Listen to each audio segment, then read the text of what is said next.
everybody, JC here, and I'm back with another vlog video. If you're new to this channel, first let me just say welcome. This is a fairly new channel. Right now I only have about 72, 73 subscribers. I started the channel about a year ago, but then only did a couple videos and then kind of put it on hiatus, and then have just recently in the past week gotten back to it. So I do hope to update this channel more often, but if you're not familiar with the channel, this is again my own personal channel where I essentially just share thoughts.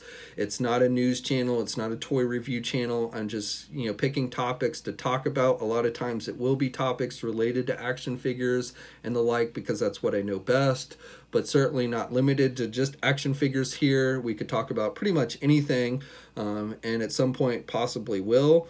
But again, this is really just my own personal channel where I'm sharing thoughts, looking for your input, having good discussions. We had a really good discussion on yesterday's video on my Facebook page.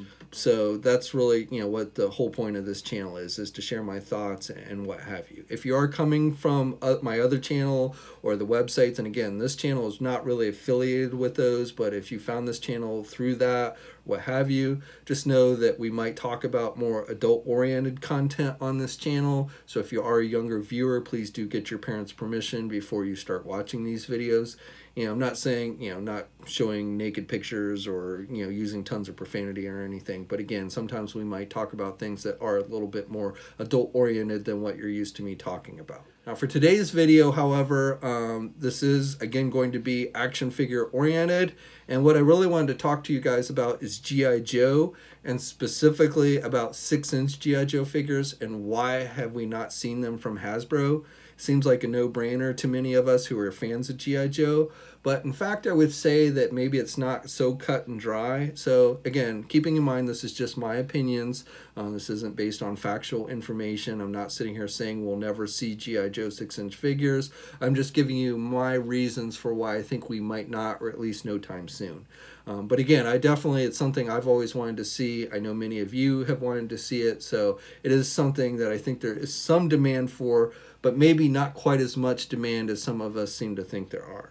But the reason why this topic came up, why I wanted to talk about it, is because this past weekend, if you follow the toy news that's out there, you probably have heard that Hasbro announced that they're going to be doing 6-inch Power Ranger, Marvel Legends style Power Ranger figures.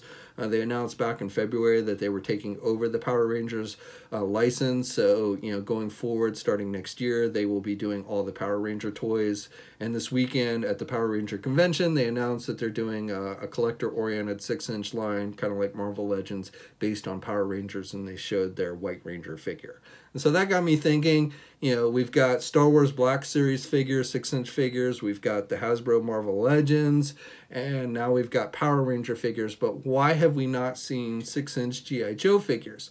G.I. Joe is kind of synonymous with Hasbro. It's not a toy brand that they bought the license for. It's something they essentially created. It's kind of like what Barbie is to Mattel, G.I. Joe is to Hasbro. And so, it seems like, why have we not seen the 6-inch G.I. Joe figures?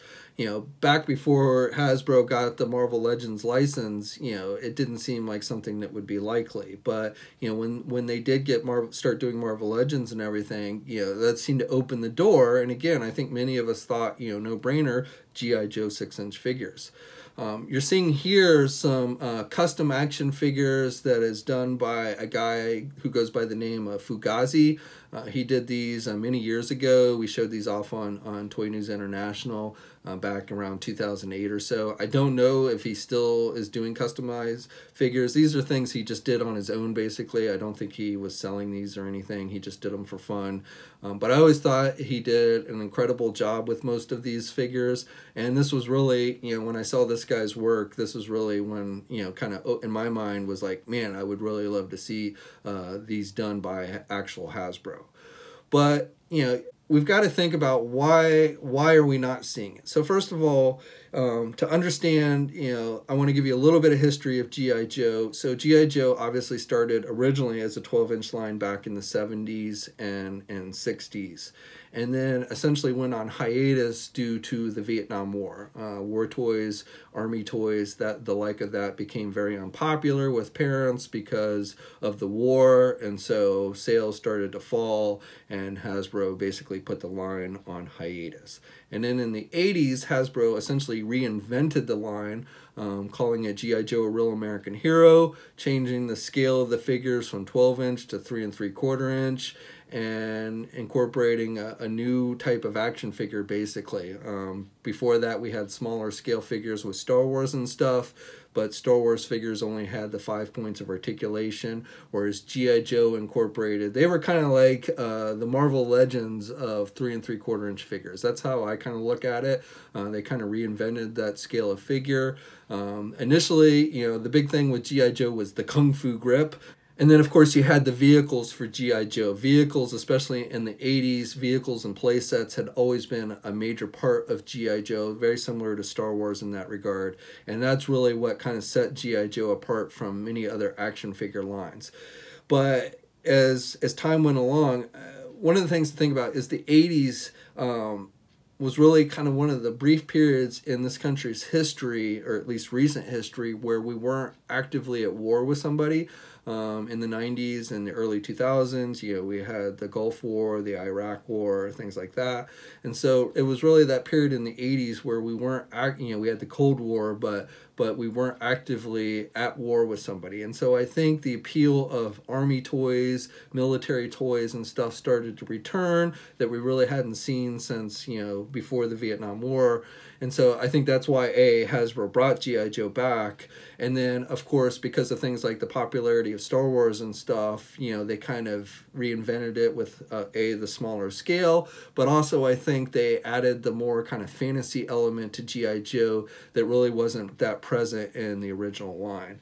So we had Cobra, we created this terrorist organization, which again, in recent years, calling something a terrorist organization is not terribly popular, which is something I think counts against G.I. Joe. But anyway, back in the 80s, we had this period where we weren't actively at war, and so military toys and the like really had started to become really popular, in large part because of Star Wars. And so we saw this boom of G.I. Joe toys. And obviously the 80s, like with many of these toy brands, was the period where these toy lines were the most popular.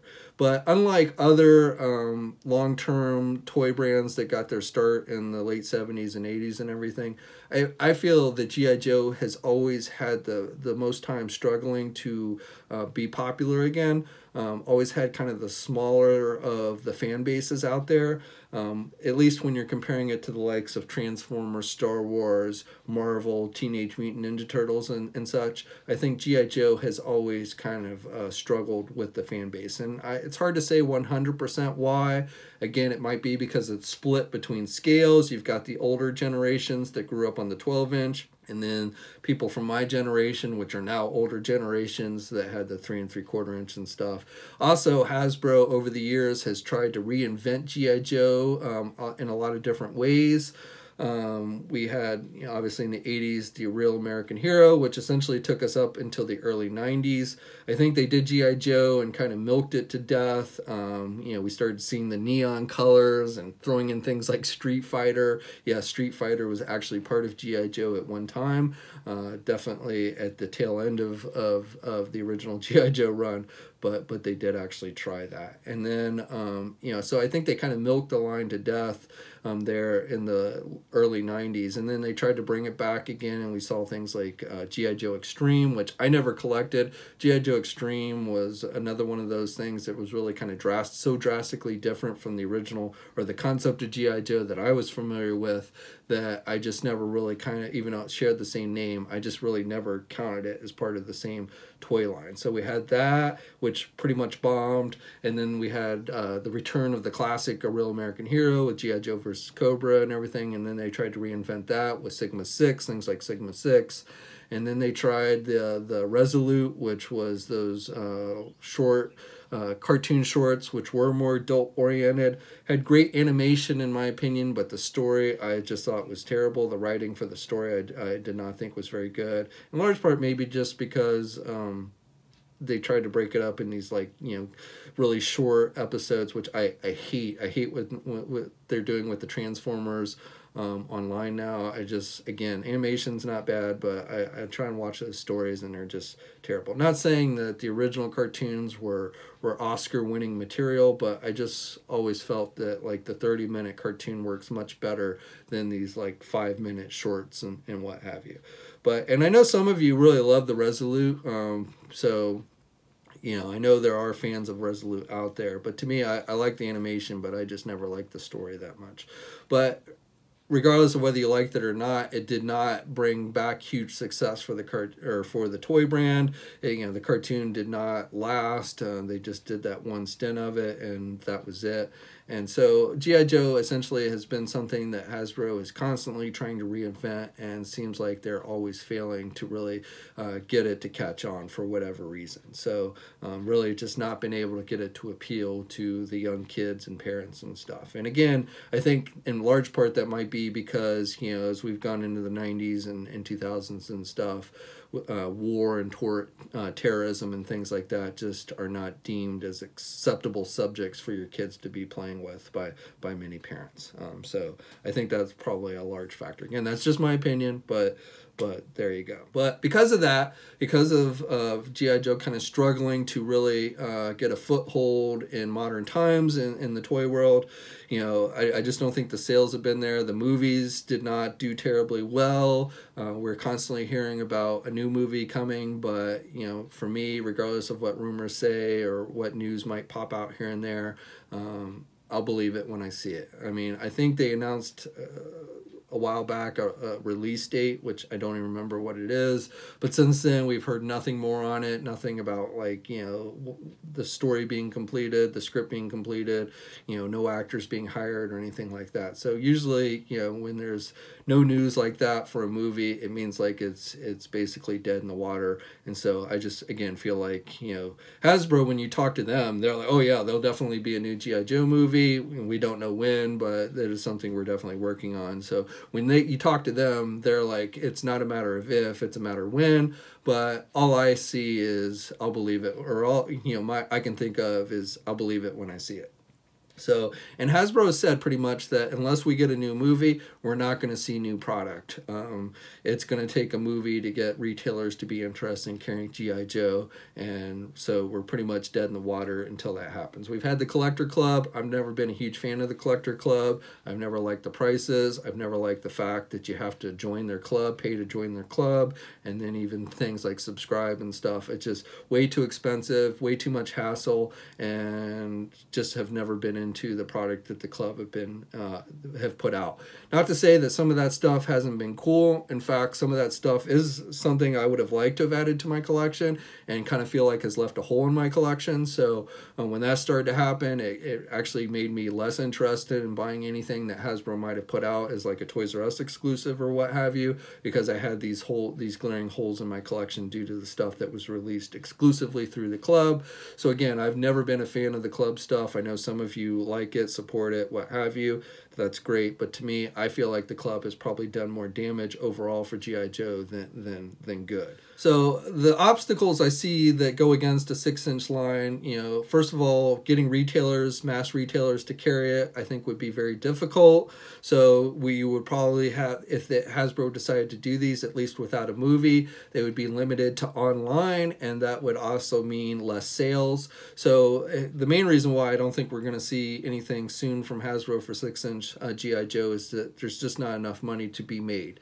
You can curse Hasbro for you know, being a business and wanting to make a profit, but at the end of the day, you know, they've got to, you know, have reasonable information that tells them that this will be a profitable line before they start doing it, and I just don't think that information is there. So that's the main reason why I don't think we'll see 6-inch figures anytime soon, unless a movie is done, which again, in my opinion, is not going to happen, if at all, at least not anytime soon. So that's the biggest reason why I don't think we'll see 6-inch figures.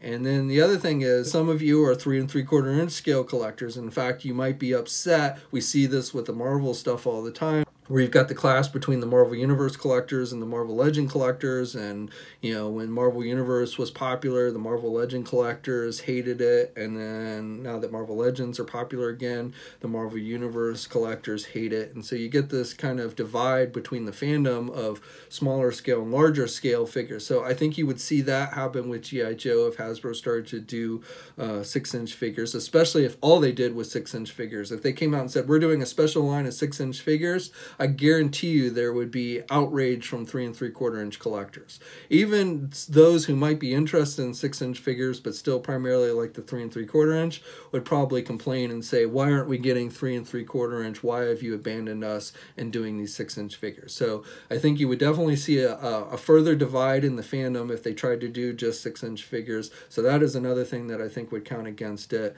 And then the other thing is, you know, when you look at the G.I. Joe library of characters, there are a number of characters, but a lot of them are either just repaints, Tiger Force, Python Patrol, things like that, or which are essentially just straight up repaints. And then a lot like the early Joes are just guys wearing green outfits. So how exciting is that really going to be? You know, Zap, Grunt, Breaker, so on and so forth. Those early guys were wearing just basic army outfits essentially. And so, you know, how exciting of an action figure is that really going to make? You know, obviously the diehards would probably want to be completists and get them all, but there would probably be a number of people who would just pass on those because they're just kind of boring looking. So obviously characters like Snake Eyes, Storm Shadow, most of the Cobra forces would make for interesting action figures. But there, again, there are a number of characters on the G.I. Joe side that might not be deemed as nearly as appealing. So you have to question, you know, how extensive of a library could they really tap into for an action figure line of this type. It might be something short-lived where, you know, you might be able to eke out, you know, 4 or 5 different waves. But when you start getting past that, you're getting into such obscure characters or repaints or what have you that people just are going to lose interest and not buy them. So I have to question again, what kind of sales would we actually see? Even though I know there are a number of fans out there who would like to see 6-inch figures, how many would actually buy every single 6-inch figure that Hasbro produced? So I think that's a big question as well. So I'd love to hear your thoughts. You know, how strongly would you want a G.I. Joe line? Would you be willing to pay more than $20? You know, would you be willing to buy all the characters, regardless of, you know, if they're more boring looking like a Grunt or Zap or what have you? You know, let me know in the comments section below. Okay, so that's it for today's video. As always, you know, please subscribe to this channel. Again, it is a new channel, so I would love it if you subscribe, leave a comment down below, like the video. And until next time, guys, I will catch you later.